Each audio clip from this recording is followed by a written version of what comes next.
But we want to now focus in on an important guest that we have here in studio. He got in on the ground floor at Google. That's Aydin Senkut. He was the 63rd person hired at the search giant, became a senior manager leading international strategy before leaving in 2005. These days, he's an angel and seed investor, and most recently founded Felicis Ventures, which is invested in names that you know, like Mint, Aardvark, and Rovio. That's the creator of the very popular Angry Birds game that so many are addicted to, and joins us here in studio. It's good to talk to you face to face. Thank you. It's very exciting to be here. I want to talk first about the job you used to have at Google, because I want to get some insight from you about what Larry Page is like. He's now back in the CEO role. He was your direct manager. He was. What's it like now that he's back in the CEO position? I think it was fantastic to work for him. He's an amazing person. He has this ability to see 10 chess moves ahead. He also had an incredible eye for talent and also was a big thinker. What I'm hearing from my friends at Google is people are energized to have him back. Also, the company is different. He left the company as a CEO. He gave up his CEO position with a couple hundred people, and when the company was profitable, and now the company has 26,000 people. I am very excited about having him back. He had the foresight of buying Android and coming out with projects like Google Books, and already his move with bidding for the patents of Novell is very interesting, and I expect to see a lot more exciting stuff from him. Is this a moment like when Steve Jobs returned to Apple?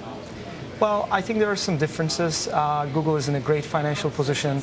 I was, again, recently at Google, and just the incremental revenue that they're going to produce this year is $9 billion. Certainly, they're in a very strong financial position, and they seem to have a really, really great team. So I think the question is one of being able to continue that growth and continuing to, again, keep their leadership position in the different areas and find new areas of opportunity for the company. Well, since you left Google in 2005, you've been labeled one of the most active super angels out there, seeding new businesses. I mean, last time we spoke, you said mobile was creating the most opportunity for you as an investor. Is that still where you're betting?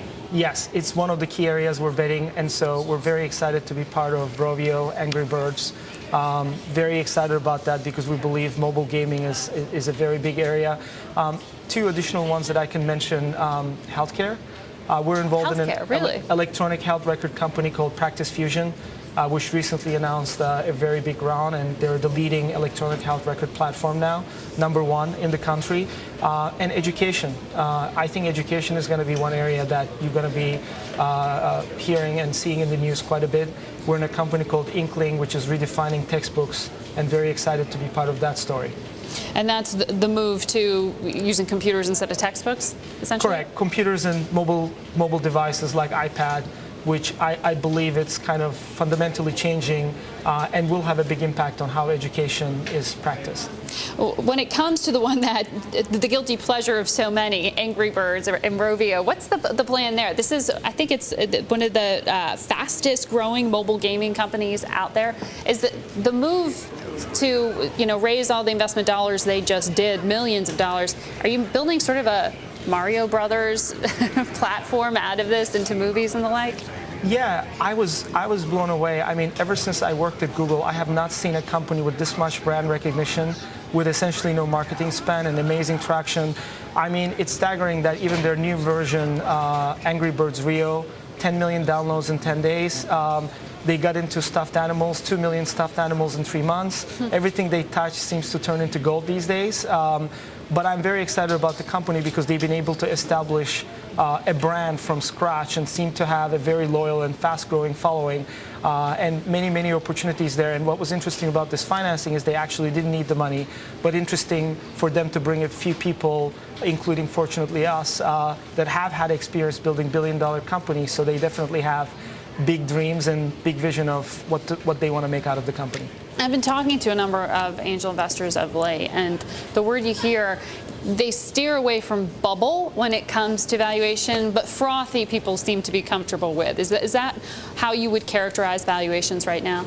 Well, I would like to get more specific. I think Warren Buffett made an interesting observation saying that the tech companies, especially social networking, is a little bit overpriced right now.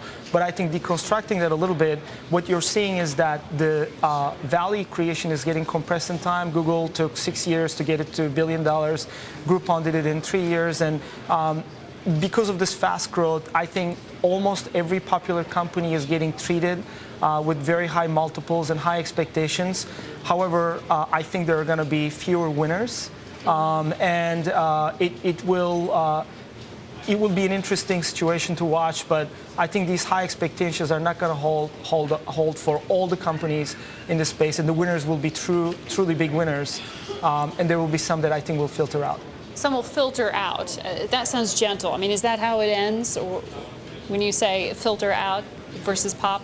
I think this is the thing. When you ask a room full of people, how many of you feel you're above average, almost everybody raises their hands. And I think we're watching a similar kind of trend in the markets right now. There is a lot of capital. There's a lot of exuberance. Tech is back. IPOs are coming back. And it's creating this extremely positive feeling.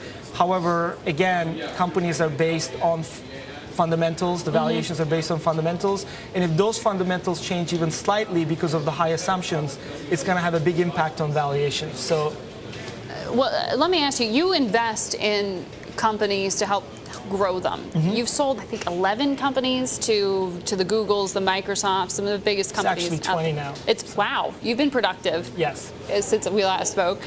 20 companies to some of those bigger corporations. Do you expect Google to be as active an acquirer of these startups? Do you think you're going to grow from the inside? I think they're going to do both. I mean, the interesting observation here is Google is sitting on north of $30 billion in cash. There are a lot of areas they want to grow into. With 26,000 people, one of the issues is talent sourcing and talent, keeping the talent in-house. So with that much money in the bank, I think they're going to use that money very shrewdly to keep investing in talent and to keep growing in new areas. And if that means they have to do that through acquisition, they're going to do that. Android was a fantastic example. A couple other people that they brought in, Mike Cassidy, serial entrepreneur, Joe Kraus, serial entrepreneur, and they seem to be staying at Google and doing interesting things. So I am bullish, and I don't think that trend is going to slow down anytime soon. So the higher valuations you don't think are going to be an impediment to selling those companies?